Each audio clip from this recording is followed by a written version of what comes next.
Assalamualaikum warahmatullahi wabarakatuh.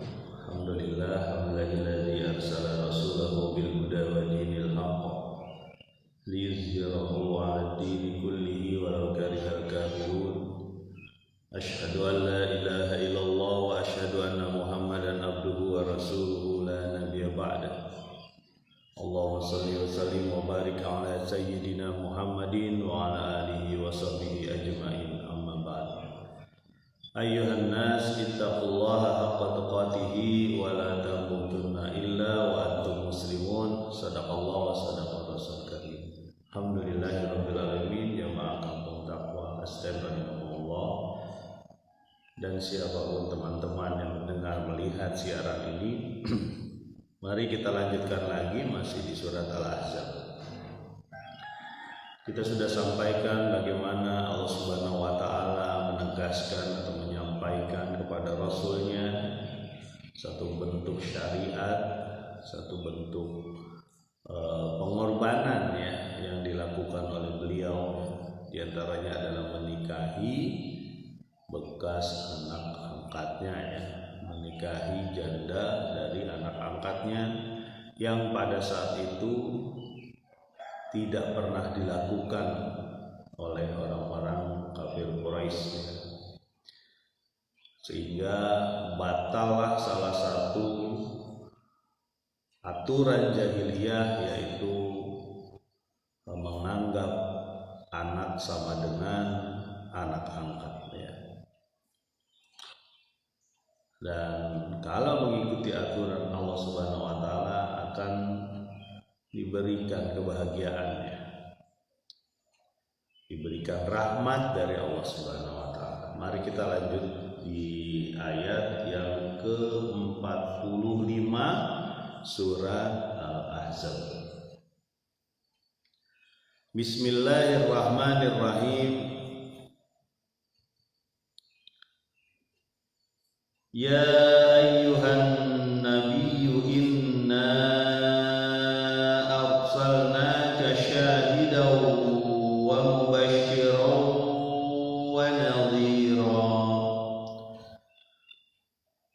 wahai Nabi, sesungguhnya kami mengutus engkau sebagai saksi dan pemberi kabar gembira serta pemberi peringatan. Ayat ini singkat ya.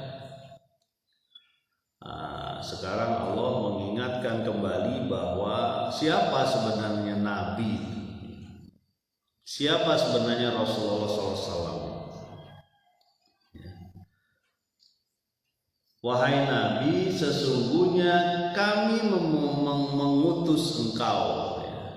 Allah mengutus Nabi, Nabi Muhammad SAW, sebagai syahidan, sebagai saksi. Karena Nabi itu saksi bagi kaum muslimin.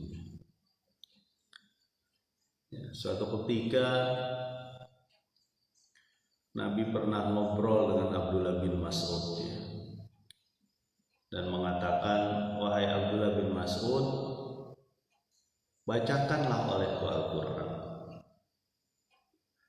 Abdullah bin Mas'ud bilang, bagaimana kami akan membacakan Al-Quran kepada engkau, sedangkan engkau adalah manusia yang diturunkan Al-Quran. Kata Nabi, aku ingin mendengarkannya dari orang lain. Kemudian Abdullah bin Mas'ud membaca Al-Quran. Dia membaca surat An-Nisa sampai satu ayat ya, yang dalam ayat itu adalah pemberitahuan bahwa ya, nabi-nabi menjadi saksi kepada umatnya, dan engkau ya Muhammad, Nabi Muhammad SAW adalah saksi bagi semua manusia. Kemudian Nabi mengatakan cukup kepada Abdullah bin Mas'ud ya, dan sahabat itu melihat Nabi bercucuran air mata ketika ada kata-kata bahwa Nabi Muhammad SAW akan menjadi saksi bagi semuanya. Kalau kita lihat bahwa Nabi ketika masa hidupnya ya memang menjadi saksi bagi apa? Bagi apa yang dilakukan oleh kaum muslimin. Makanya kita ya kaum muslimin itu harus betul-betul sesuai dengan apa yang Nabi mau ya. Allah mau. Dan kita harus berbuat sebaik mungkin sehingga kita diaku sebagai umat Muhammad. Itu aja sebenarnya masalahnya gitu. Kita mengharapkan syafaat darinya. Bagaimana kita bisa jadi ngobrol kita umat Muhammad kalau kita menyalahi aturan? Makanya kita berusaha sebaik mungkin mendekatkan kehidupan kita dengan kehidupan Rasulullah SAW. Seperti kemarin kita sudah sampaikan bagaimana Rasulullah pun sempat ada rasa ragu ketika mengetahui bahwa Zainab al-Jahsy bakal jadi istri dia ya. Sampai sempat dibilang tahan dulu istrimu. Karena pada saat itu tidak pernah terjadi ya. Seolah-olah jadi aturan baku bahwa anak angkat sama dengan anak kandung gitu ya. Gak boleh. Tapi itulah Nabi SAW. Segala kehidupan dia mendapatkan aturan dan ridho dari Allah Subhanahu wa taala. Kemudian tidak juga hanya menjadi saksi. Nabi Muhammad SAW wa basyiran wa nadhira. Dia adalah pemberi kabar gembira dan pemberi peringatan.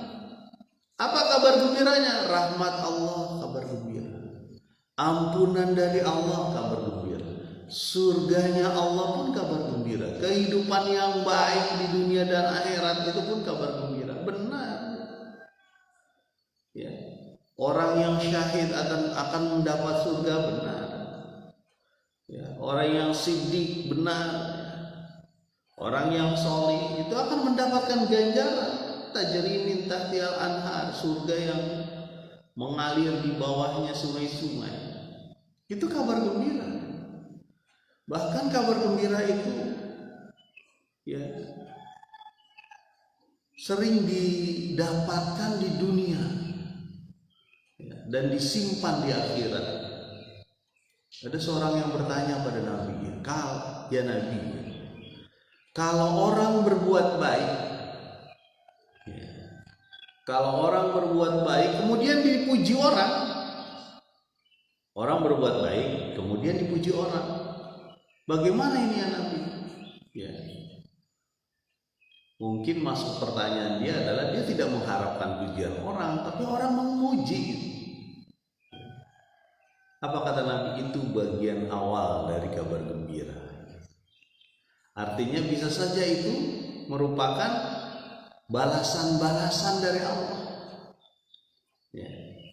Asal syaratnya jangan mau dipuji ya, atau jangan minta dipuji. Ya.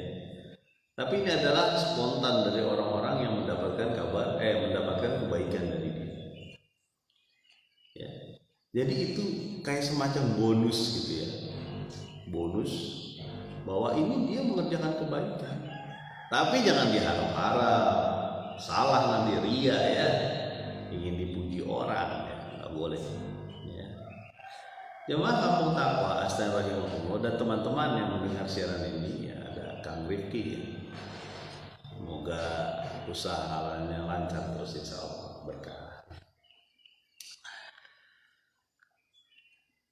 Tidak cuma menceritakan kabar gembira, karena ya betul kabar gembira adalah salah satu metode juga untuk melunakkan hati manusia.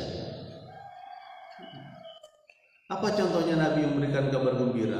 Nabi menyatakan dalam satu peperangannya waktu itu bahwa majulah kalian semua menuju surganya Allah yang luasnya seluas langit dan bumi.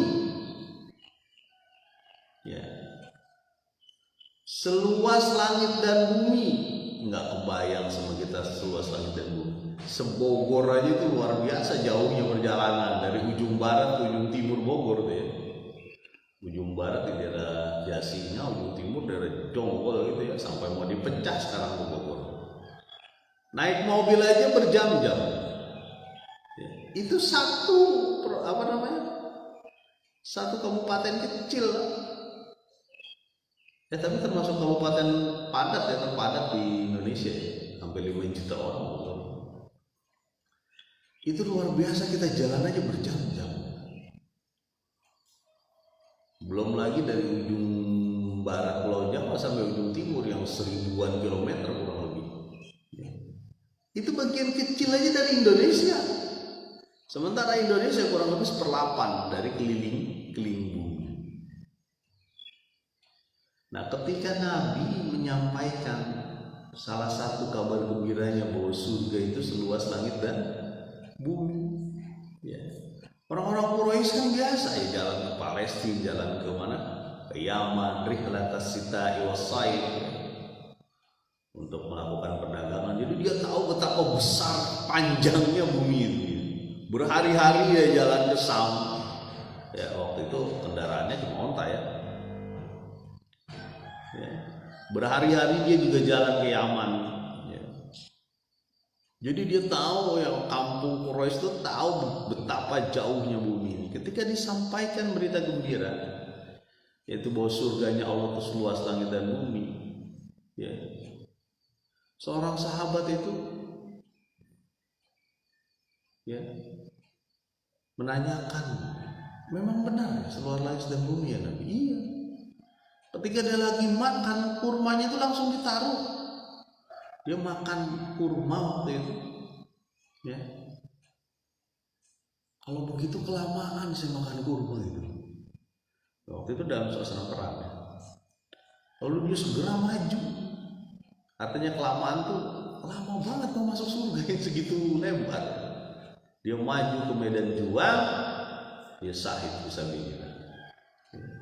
Ada orang-orang yang terpengaruh ya dengan memberikan kabar gembira. Ya. Sampai cerita sumur Usman kita tahu ya, bagaimana sumur Usman dibeli dari seseorang yang dengan harga yang luar biasa mahal. Ya. Tapi dia ingat bahwa air ini yang akan mengantarkan dia menuju surga. Sampai sekarang masih ada sumur. Ya iyalah, orang kayak gitu kenapa nggak diganjar surga? Udah luar biasa. Makanya betul kata Nabi SAW, ya, Allah tidak ridho lah, tidak suka lah gitu dengan orang-orang yang menahan air ditahan. Padahal bukan dia yang mengalirkan air di tanahnya, bukan. Ya, tapi Allah. Lalu dia menahan airnya untuk tidak dipergunakan banyak orang. Ya. Ini ada hadisnya. Nauzubillah min dzalik ya. Mudah-mudahan kita tidak seperti itu ya. Karena kabar gembira itu dari Rasulullah benar. Ya, hak itu ya. Tapi ada jenis kedua, ya, atau ada peran kedua dari Nabi Sallallahu Alaihi Wasallam, yaitu memberi peringatan, nadhira, memberi peringatan, supaya apa? Terpengaruh hati ini terhadap peringatan dari Nabi. Jangan seperti kayak orang Quraisy, ketika dikumpulkan, wahai Quraisy kata Nabi, kalau di belakang bukit ini, saya katakan ada pasukan perang yang akan menyerang kamu, apakah kamu akan percaya? Orang-orang Quraisy bilang percaya, saya percaya, kau tuh alamin lah, orang yang dipercaya. Tapi ketika Nabi menyampaikan, wahai kaum Quraisy, takutlah engkau kepada Allah. Wahai kaum Bani Muttalib, Abdul Muttalib, wahai kaum Bani Hashim, aku tidak sanggup menjauhkan kamu dari api neraka. Ya. Kontan mereka menjawab, apa kamu tuh mau apa kira-kira gitu. Nah, Sampai paman itu ngomong, kamu mau mengumpulkan kami untuk masalah itu. Dikasih peringatan nggak mau, dia nolak. Ya. Jadi tetap ada juga orang-orang yang mau ya menerima peringatan itu, mengingatkan dia bahwa ada siksa dari Allah ya, kalau engkau tidak mau bertauhid, tidak mau menyembah Allah dengan benar ya, ada siksa dari Allah. Dan gak usah jauh-jauh, siksanya itu ketemu di dunia. Di dunia aja dia ketemu ya, apalagi di akhirat ya. Kalau diingatkan di surat-surat surat-surat di juz 30 ayat-ayatnya tentang peringatan tuh ya, Al-Qari'ah ya, gitu. Di juz 29 pun ada surat-surat tentang, bahkan ada surat khusus tentang Al-Qiyam, la uqsimu biyaumil qiyam. Ada tentang hari kiamat ya. Disampaikan oleh Allah Subhanahu wa taala ya, lewat rasulnya, bagaimana di waktu pertemuan kita dengan Allah semua bertelanjang ya. Ketika Aisyah nanya, wahai Nabi, apakah semua orang saling melihat? Urusan pada saat itu nggak kepikir ya. Karena cuma saat itu yang terpikir oleh dia dapat kitab biyamini atau bishimali, kitab kanan atau kitab kiri. Gak bisa beranjak kaki manusia sebelum mengetahui itu ya. Karena memang untuk mendapatkan kitab kanan itu ya harus ngikut Rasulullah ya. Harus ngikut cara makannya ya, cara berhubungan dengan sesama manusia, cara beribadahnya. Shollu kama ra'aitumuni usolli, sholatlah engkau seperti engkau melihatku sholat. Berarti hajilah engkau seperti engkau melihat aku haji. Infaklah engkau seperti melihat aku infak. Bagaimana Nabi segera pulang dari masjid ya, ketika selesai sholat, pulang dari masjid, berapa lama kembali lagi ke masjid ya. Ketika ditanya, ngapain ya Nabi kok langsung pulang? Saya ingat ada emas di rumah saya langsung bagi-bagikan ya. Jangan sampai lupa gitu. Bagaimana Nabi infak, nggak cuma Nabi begitu, bukan istrinya ya. Kemarin kita sampaikan salah satu istrinya adalah orang-orang yang tak segan-segan menghulurkan tangannya menyampaikan bantuannya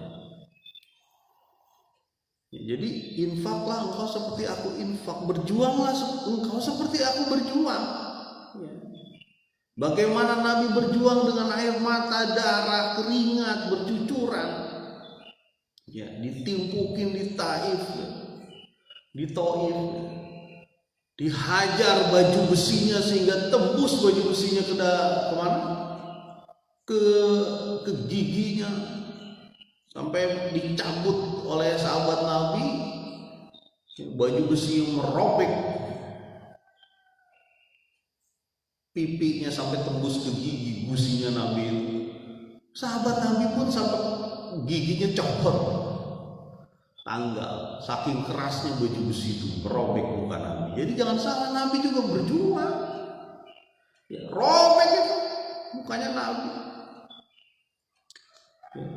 Dan nggak kebal juga tuh Nabi ya, kan bisa aja dia sebagai Nabi, oh sorry ya, malaikat sudah ada di sekelilingku, aku tidak usah berjuang, atau aku minta aja perlindungan kepada Jibril, kan gampang, sekali sabet habis semua. Tapi tidak, Nabi pun berjuang ya. Nabi pun berusaha bagaimana dengan istrinya, dengan keluarganya, dengan tetangganya, bahkan dengan orang yang non muslim, dia tetap memberikan santunan ya, tanpa membeda-bedakan, nggak nanya dulu ketika memberikan makanan ya. Datang ke tetangganya, Pak, Bapak agamanya apa? Oh ini, maaf ya, saya khusus Islam. Nggak begitu. Nabi pun memberikan kepada yang lain ya.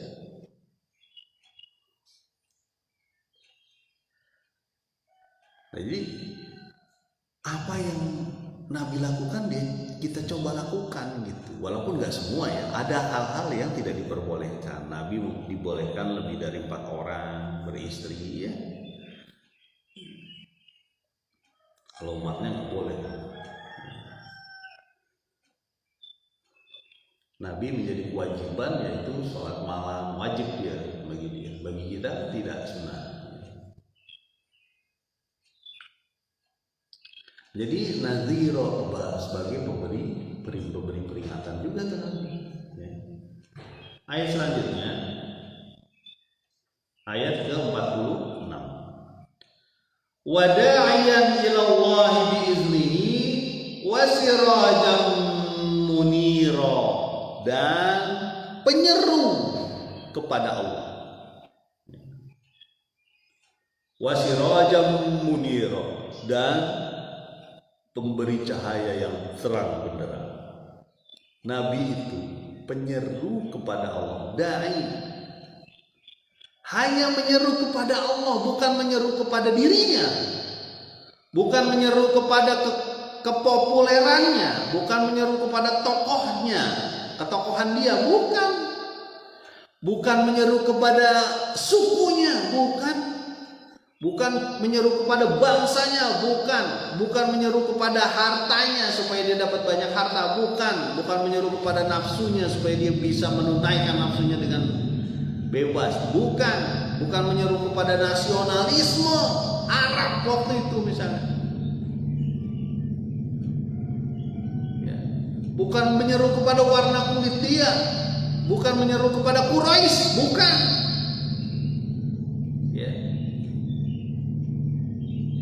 Dai kepada siapa Nabi? Ilallah, kepada Allah.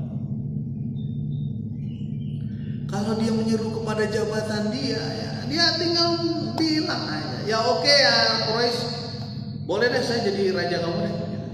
Enggak. Ya. Waktu ditawarin, enggak. Bukan menyeru kepada siapa, kepada aturan-aturan mereka, enggak. Ya.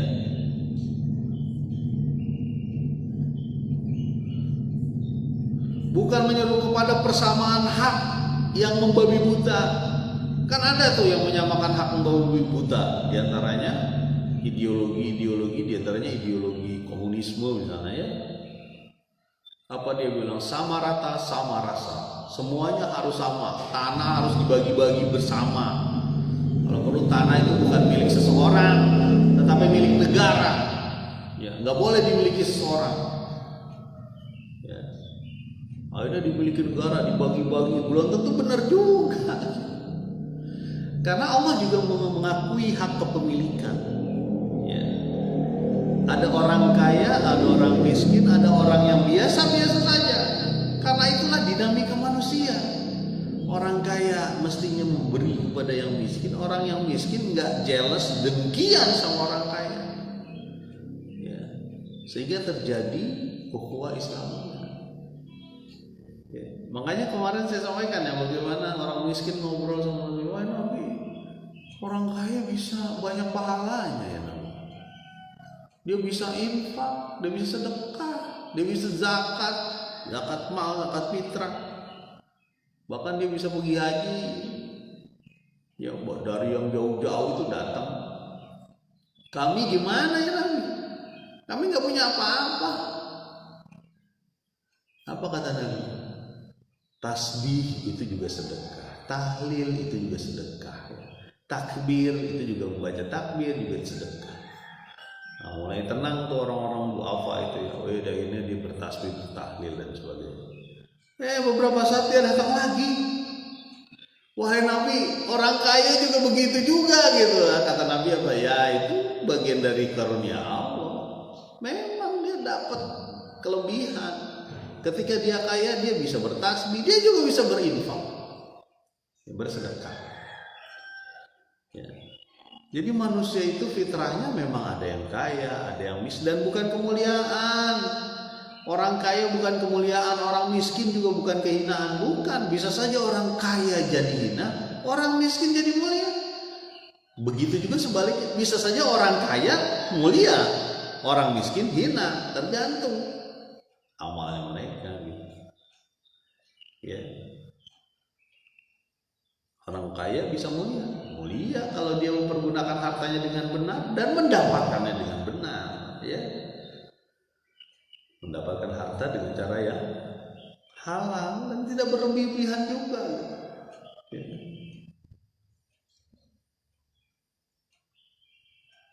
Nah, kembali lagi bahwa Rasulullah SAW itu dai yang menyeru kepada siapa? Ilallah, kepada Allah saja.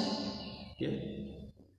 Bukan menyeru kepada kepopuleran dia. Ya. Biar jadi tenar, dikenal semua orang gitu ya. Jadi selebritis lah kira-kira. Enggak, kepada Allah. Semua itu kepada Allah. Ya, makanya ketika ada salah satu malaikat yang datang kepada Nabi SAW untuk menanyakan, apa boleh aku tumpahkan ini gunung kepada penduduk Taif? Ya. Nabi berdarah-darah ditimpukin. Kata Nabi, jangan. Bisa saja nanti anak-anaknya mau. Bisa saja nanti anak-anak keturunannya mau untuk menerima Islam. Ya. Kalau Nabi baperan, oke, betul, biar orang pada tahu kalau saya datang harus menerima saya. Timpahin aja ke kota itu, kota Taif. Enggak, Nabi enggak begitu. Jangan dipotong nih. Nanti dipotong lagi di YouTube-nya. Oh, Nabi suruh nimpahin batu ke kota Taif, bukan itu mah. Enggak begitu ya.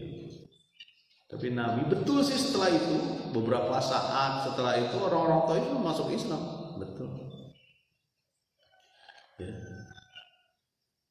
Walaupun secara sisi manusia, ya, Nabi juga manusia ya. Dia juga sedih melihat pembunuhan Hamzah ya, oleh Wahsy waktu itu. Penyuruhnya Hindun, ya, istrinya Abu Sofyan nggak sanggup dia melihat mukanya. Ya karena sedih lah, namanya salah satu pamannya yang membela dia dihancurkan oleh perintah dari Hindun. Tapi Hindun setelah itu masuk Islam ya, dan baik Islam bersama Abu Sofyan. Jadi kadang-kadang begitu ya kita ya. Kita itu dihina sedikit saja atau diejek atau dipoyokkan, merasa rendah diri, merasa dihinakan, merasa diinjek-injek, kalau perlu nggak mau teguran dia seumur hidup. Nauzubillah. Nah, itu semua diludahin ibarat. Ditaruh, dipeperin kotoran hewan, dia tetap mengharap kebaikan pada orang tersebut. Nah ini quote Karim. Walaupun dia seburuk apapun yang namanya manusia, kita tetap ada harapan kebaikan. Ya, kita tetap ada harapan kebaikan pada dia. Ya. Dia mah gak bakal bisa dirubah. Ya. Sampai sahabat Nabi pernah ngomong, nggak mungkin Umar tuh masuk Islam. Sampai keledainya masuk Islam baru mau masuk Islam, saking nggak mungkin nih. Tapi masuk Islam dan bagus. Ya. Biiznihi, dengan izin dari Allah. Dia dai menyeru kepada Allah dengan izinnya, dengan arahannya. Nabi SAW. Wasirajan munira, dan pemberi cahaya yang terang benderang kepada kegelapan. Ya. Minaz zulumati ilan nur, dia keluarkan dari kegelapan menuju cahaya Islam. Ya. Makanya salah satunya adalah fakur raqabah, membebaskan budak, itu bagian dari kebaikan. Karena pada saat itu bahasa internasional perbudakan itu. Ya. Sampai dia sebutkan banyak berbakti kepada orang tua, jangan coba-coba mengatakan kepada orang tua, memuliakan tetangga, menghormati tamu, ya. Kalau perlu memberikan sesuatu yang dia bisa berikan kepada orang. Ya, makanya kata Allah Subhanahu wa taala, aku, kata Allah, bersama orang-orang ketika dia membantu saudaranya yang lain. Ya. Aku akan membantu orang tersebut. Ya itu kan cahaya ya. Orang yang begitu kan orang yang hatinya lebar. Kata Nabi menyebutkannya apa? Hati yang basah ya, di dalam hati yang basah itu ada kebaikan ya, sekecil apapun. Di dalam hati yang basah ada kebaikan. Makanya ketika dia menerapkan Islamnya dengan baik, agamanya dengan baik, dia nggak biarkan itu ada kayu di depan jalan lalu dia diemin aja, singkirkan. Ya, ada kesulitan di tengah jalan dia singkirkan, kalau perlu ada bolong-bolong dan sebagainya, kalau dia jadi pemimpin dia ratakan gitu. Dibaguskan. Dan dia nggak diem aja ketika ada masalah saudaranya, masalah mungkin masyarakatnya, dia nggak diem aja.